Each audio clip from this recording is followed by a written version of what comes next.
Berikut adalah panduan teknis bagaimana cara menggunakan ALK Workbook dan ChatGPT untuk melakukan analisa laporan keuangan secara cepat dan efisien.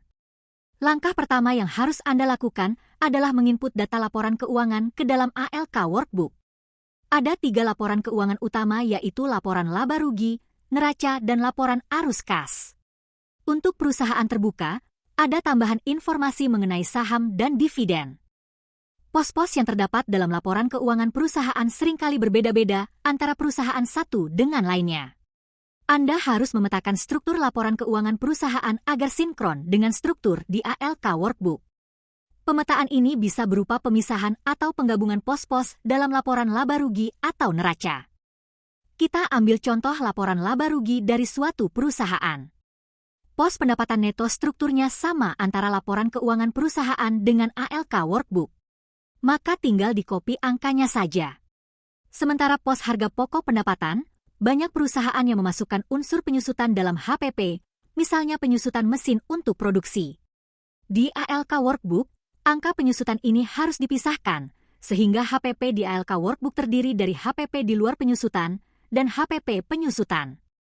Pemisahan ini penting untuk proses analisa beberapa rasio keuangan. Kemudian di pos biaya usaha juga sama, dipisahkan antara biaya usaha di luar penyusutan dan biaya usaha khusus penyusutan. Semua biaya usaha di luar penyusutan dijumlahkan menjadi satu di ALK Workbook menjadi biaya usaha tanpa penyusutan. Informasi mengenai biaya penyusutan biasanya ada di bagian catatan laporan keuangan mengenai fixed asset. Dalam contoh ini, biaya bunga pinjaman dimasukkan dalam biaya usaha di laporan keuangan perusahaan. Untuk kepentingan analisa, di ALK Workbook, biaya bunga pinjaman diklasifikasikan tersendiri di bawah laba usaha. Dan biaya-biaya lain yang tidak termasuk dalam biaya usaha dijumlahkan di pos pendapatan atau biaya lain-lain. Yang terpenting, angka net profit harus sama antara laporan keuangan perusahaan dengan ALK Workbook. Penghasilan dan biaya komprehensif lain tidak diperhitungkan dalam analisa laporan keuangan. Untuk neraca, struktur aset di ALK Workbook disederhanakan menjadi aset lancar yang terdiri dari kas dan bank, piutang usaha, persediaan, dan aset lancar lainnya. Sementara aset jangka panjang terdiri dari aset tetap dan aset jangka panjang lainnya. Aset tetap adalah aset berwujud, contohnya antara lain mesin, peralatan, gedung, kendaraan, dan lain-lain. Pos-pos yang terdapat di laporan keuangan perusahaan kemudian dipetakan ke struktur ALK Workbook. Untuk aset lancar di luar kas dan bank, piutang usaha dan persediaan, dijumlahkan semua ke dalam aset lancar lainnya. Untuk aset jangka panjang, semua fixed asset atau aset tetap seperti mesin, peralatan, gedung dan kendaraan, semua dijumlahkan ke dalam pos aset tetap di ALK Workbook dan sudah dikurangi dengan akumulasi depresiasi atau nilai aset bersih setelah depresiasi. Kemudian aset jangka panjang lainnya selain aset tetap, dijumlahkan dan masuk dalam pos aset jangka panjang lainnya di ALK Workbook. Di sisi liabilitas, terdiri dari liabilitas lancar dan liabilitas jangka panjang. Pos hutang usaha di laporan keuangan perusahaan, masuk di pos hutang usaha di ALK Workbook. Dan semua pos di luar hutang usaha di laporan keuangan perusahaan, dijumlahkan dan dimasukkan sebagai liabilitas lancar lainnya di ALK Workbook. Pos hutang bank jangka panjang di laporan keuangan perusahaan, masuk sebagai hutang bank di liabilitas jangka panjang ALK Workbook. Dan semua liabilitas jangka panjang lainnya di luar hutang bank dijumlahkan dan masuk sebagai liabilitas jangka panjang lainnya di ALK Workbook. Sisi ekuitas di ALK Workbook terdiri dari modal saham dan laba ditahan. Semua pos mengenai saham di laporan keuangan perusahaan dijumlahkan dan masuk sebagai modal saham di ALK Workbook. Dan semua pos mengenai laba di sisi ekuitas laporan keuangan perusahaan dijumlahkan dan masuk sebagai laba ditahan di ALK Workbook. Untuk data laporan arus kas di ALK Workbook hanya mengambil angka total yang ada di laporan keuangan perusahaan, yaitu arus kas dari aktivitas operasional, arus kas dari aktivitas investasi, arus kas dari aktivitas pendanaan, dan penyesuaian atau adjustment karena perbedaan kurs. Informasi mengenai jumlah lembar saham dan dividen bisa diperoleh di catatan laporan keuangan mengenai modal saham dan dividen. Untuk perusahaan terbuka, informasi mengenai harga saham bisa dilihat di TradingView atau investing.com.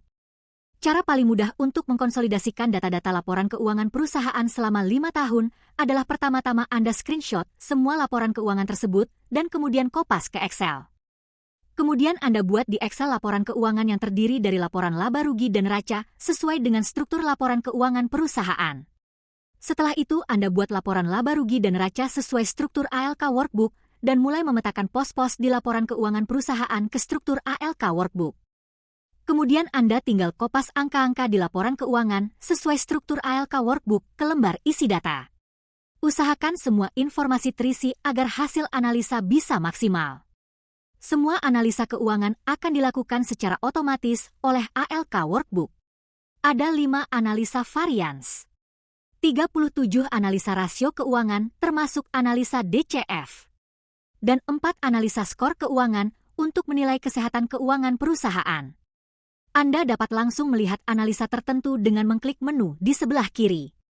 Setiap analisa dilengkapi dengan penjelasan singkat mengenai tujuan analisa tersebut dan disertai dengan rumus dan perhitungan untuk masing-masing analisa dan masing-masing tahun. Lengkap dengan grafik untuk mendukung visibilitas hasil analisa. Tersedia ikhtisar dari semua perhitungan rasio keuangan, rumus perhitungannya, benchmark rasio yang bisa dirubah sesuai dengan jenis industrinya, hasil perhitungan rasionya setiap tahun, serta penjelasan singkat mengenai rasio terkait. Dalam tabel hasil perhitungan rasio keuangan ini dapat terindikasikan area-area yang kinerjanya baik dan tidak baik. Area hijau berarti rasio keuangannya baik.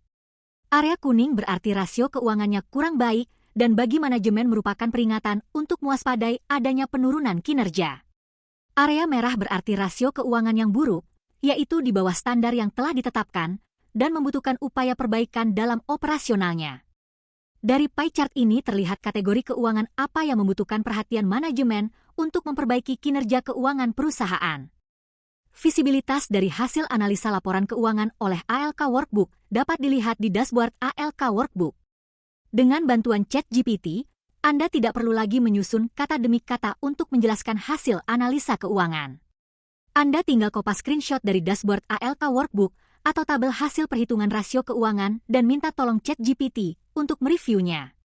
Contoh prompt bisa dilihat di sheet main menu ALK Workbook. ChatGPT akan memberikan review yang komprehensif berdasarkan dashboard ALK Workbook atau tabel hasil perhitungan rasio keuangan. Masing-masing analisa keuangan akan dikupas oleh ChatGPT. Kita juga bisa mendapatkan analisa yang lebih mendalam untuk rasio keuangan tertentu sesuai dengan kepentingan kita. ChatGPT akan memberikan penjelasan mengenai kemungkinan penyebab jeleknya kondisi keuangan tertentu dan rekomendasi untuk perbaikannya. Semua tergantung dari prompt yang Anda masukkan ke ChatGPT. Anda tinggal cek hasil review dari ChatGPT dan diedit sesuai dengan kebutuhan Anda.